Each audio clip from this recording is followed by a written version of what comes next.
Hey everybody, Juan here, welcome back. For this video, let's talk about the PlayStation 3 in 2020 and ask yourselves, is that beefy console worth going to my warehouse and pulling it out there? Or if I've never purchased a PS3, should I buy a PS3? We're going to be talking about all of that right here. If you like what I do, consider subscribing, clicking on that bell, going down to the comment section and let me know. When is the last time that you played a game on the PS3? In my case, it was probably yesterday because the two consoles that I've been playing a lot of in 2020 have been the Nintendo Wii U and the PlayStation 3. And the reason is that, look, when the PS3 first came out in 2006, it had a really high price point. Understandably, a lot of people were upset, myself included. I always wanted to get one, and I got one about 2 to 3 years after it came out. It was the backwards compatible model, and with that one, you could play games for the PS1, the PS2, and the PS3. So just think about that massive library of video games from action adventure, RPG, first-person shooters, all of that in one device, and that was a thing of beauty. But as the years went on, Sony said, you know what, we want to cut down on some costs, and that backwards compatibility, that's nice and cute. We're going to jump off that PS2 backwards compatibility. And the reason that I only say PS2 is because all PS3s out there, people, they can play PS1 games. And I've had friends that have a PS3 for years. I tell them this, they don't believe me. They go get a PS1 game from their collection, they put it in, and it's like, wait, what?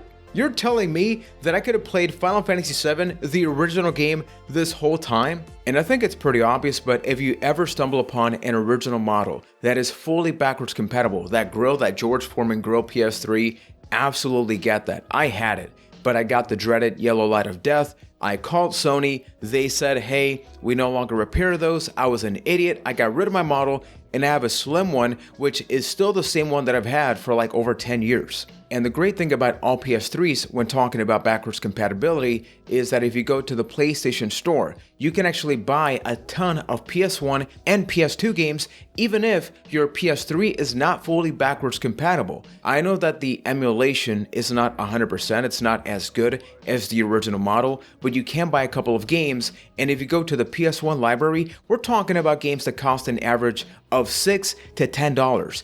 And they still, as of the recording of this video, sometimes do put games on sale. So I bought a game like Resident Evil 3 Nemesis for $2 and I believe 9 cents, which is an absolute steal. Now say you want to get a PS3 in 2020 for exclusive games, but you also would like to have a PS1 games that you could play via HDMI out, but you don't want to have to start those games from scratch.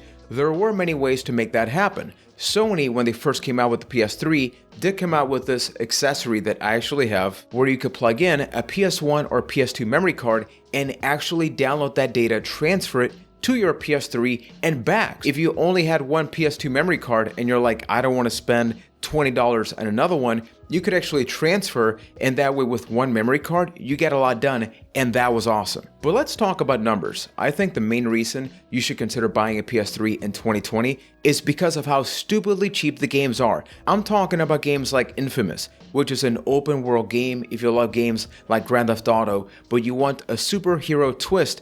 Infamous 1, complete with the box and the manual, you can find it for as low as $5. Let's talk about a game like Grand Theft Auto 5. I think a lot of people forget that before GTA 5 came out on PC and Xbox One and PS4, it was a PS3 game. The Batman Arkham games, those games started in the Xbox 360 and the PS3 generation, and the very first one, you can find that used for about $5 complete with the box. So with less than $25 with just these games that I've listed, you have easily hundreds upon hundreds of not solid, not pretty good gameplay. You have awesome games that you can play with your console. One of my personal favorite games on the PS3 has got to be Burnout Paradise. Now, you can play this game on PS4, Xbox One. They came out with a version that goes on sale often for $5, but this is where it started for me. I still have my original copy because it was an open world racing game that was a blast. The PS3 was also home to many underrated games that many people did not play because remember,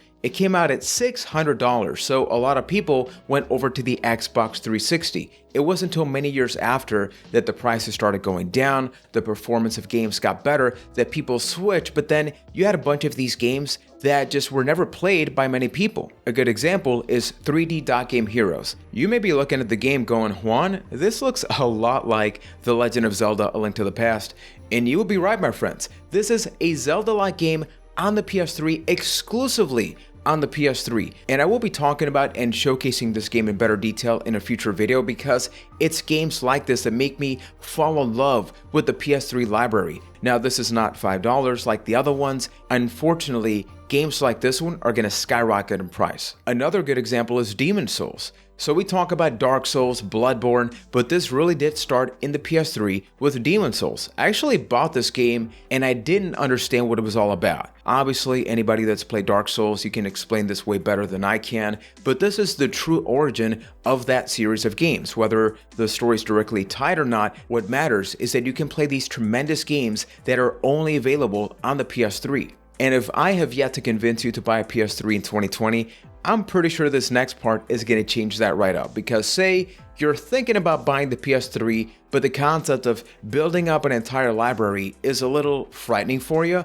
There are a ton of video game compilations on the PS3. A beautiful example of this is the Metal Gear Solid Legacy Collection from 1987 till 2012. We're talking about the original Metal Gear games from the NES, etc. Metal Gear Solid 1 from the PS1, MGS 2, 3, Metal Gear Solid 4, Peace Walker, and luckily I bought this before it did go up in price. I bought it for about $20. Not sure what it's looking like right now. Here's the latest as of the recording of the video. You also have the Ico and the Shadow of the Colossus collection. These are two unbelievably beautiful games from the PS2, but they've been upscaled. Now, obviously, you could play Shadow of the Colossus on the PS4, which has a brand new fresh coat of paint. These two right here are exceptional games, and they look better than the ones on the PS2, even though there are some graphical differences, which is debatable, but it's still a pretty solid option. Now, say you want to play the God of War games. They have the God of War saga featuring 5 different games in one collection. Just think about that. One box,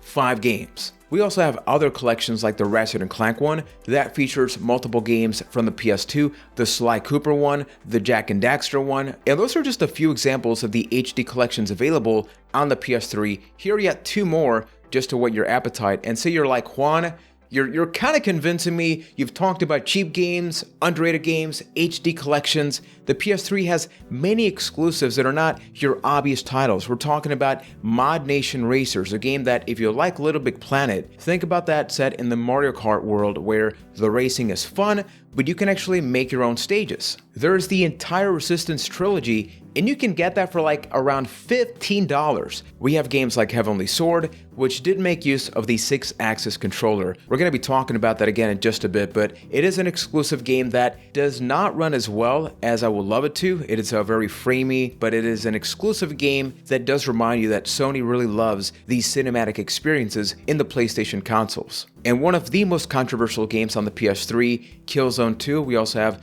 the sequel right there on the PS3. This game, when it was first announced, we saw a trailer. I remember I was sitting on the floor in my bedroom watching E3, and when I saw those graphics, I'm like, there's no way Sony can match that quality with the full retail version of the game. It's one of the games that I'm considering streaming at some point in my secondary YouTube channel, which is only for stream. So if you haven't, please consider subscribing over there. And we can keep talking about games such as Mirror's Edge, Katamari Forever, but it's the overall concept of this is a console that if you get it, you're not going to have to spend a lot of money to get a lot of video games. And say you do only get access to a console that is not backwards compatible with PS2 games. One of the big benefits of the PS3 is the emulation and the modding community. I've not modded my PS3 console right now because I'm focusing on the games that I actually own as part of my physical collection. That right there that you see in the back is only a taste of what I have. I have a lot of Call of Duty games, so the console is great to experience those,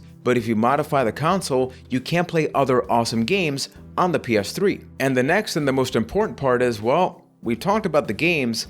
what about the price of the console? Because obviously it is very hard to find a brand new PS3, but if you look on eBay, surprisingly enough, the prices that you see online for the slim models are super awesome. We're talking about an average of $150, and that is not just for the console. Usually they come with a second controller with around 5 to 10 games. So let's say you round it up and spend $200 in getting the console and a large variety of video games. It is $200, people, for hundreds upon hundreds of hours of video games.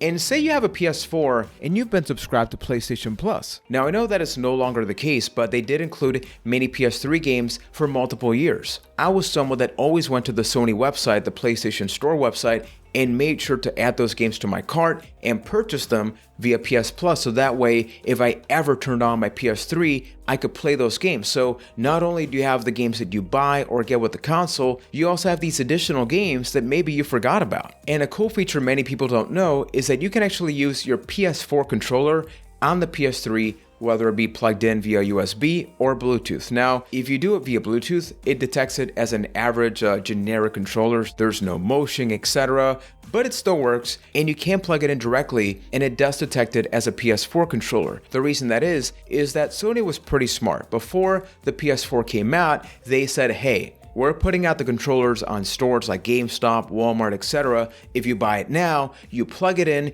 and you can experience PS3 games using the PS4 controller. So those right there were my main reasons as to why I think the PS3 is worth buying in 2020. Now, if all of you ask me, okay, Juan, I get it, but are there any bad things or things I should consider when buying a PS3 this year? Yeah, the main one being the controller. So when the PS3 first came out, Sony was involved in a lawsuit, which meant that they had to take out the DualShock, so the vibration features of the controllers. They rebranded it the 6-axis controller because of the motion sensing capabilities. They said, Rumble, that's a thing of the past. Really, it was because of the lawsuit, and that was the controller that I had for many years. Now, it felt empty. I did not like the shoulder triggers that they had. Now, once they settled that lawsuit, they did re-release the PS3 controller with vibration functions, and that one feels a lot better. But when you compare the PS4 controller to the PS3 one, I think the PS4 one is miles better. But keep in mind that not all games are fully supported with the PS4 controller on the PS3. Another thing that's not so great about the PlayStation 3, although I guess you could use it as a patience exercise, are the downloads and install times. They are atrocious. As much as I love this console, I do need to warn you that don't expect to buy a game and you're going to download some updates and in 20 minutes you're good to go. Here are some other examples just in case you think I'm exaggerating. And the other thing is that keep in mind when the PS3 came out, because of its price point, a lot of people geared towards the Xbox 360. And I'm not just talking about the gamers, I'm talking about developers as well that openly said, look, the PS3 is a nightmare to develop for. So I want to say the first 4 years of the PS3, if a game came out for the Xbox 360 and the PS3 version did not run all that great. I'm talking about wrestling games, Rainbow Six. There are many examples that when you put them side by side, it's like, oh man. Now that was eventually addressed, but say you want to buy the PS3 to play some very old games. I'm talking first 2 years of the PS3. If there's a version of that game on the Xbox 360, I can almost guarantee that version does run better. So just keep an eye out for that before you make any final decisions. And there you have it, people, talking about why I strongly think that you should consider buying a PS3 in 2020. And if you already have one, now is as good a time as ever to stock up on some of those video games, because the PS3, whether you're talking about first-person shooters, I talked about Last of Us and didn't even bring up Uncharted. So if you want cinematic experiences, you get that. If you want awesome racing games, you get that as well. RPGs, not just from the PS3 generation, just talking about the PS1 games. Say you never played a PS1 game growing up, you never owned a PS1, you have an HDMI capable PS3 that can make those games look great on your HD television, and I can go on forever talking about this, so let me know in the comments if there's a follow-up, if there's anything you will love me to showcase about the PS3. One of the things that I will be doing in the near future, not sure when yet, is that I've actually stocked up on a couple of those launch PS3 games, and I'm going to be taking a look at those just to see like, yeah, I've mentioned that they're a little rough, and I played some, and yeah, they really do play rough. So I'm not just talking about this as somebody that played the PS3 years ago. I played it just yesterday. So let me know about that, and if you like the video, please consider subscribing, clicking on the bell, and up until next time, thank you for watching and supporting, and take care, everybody.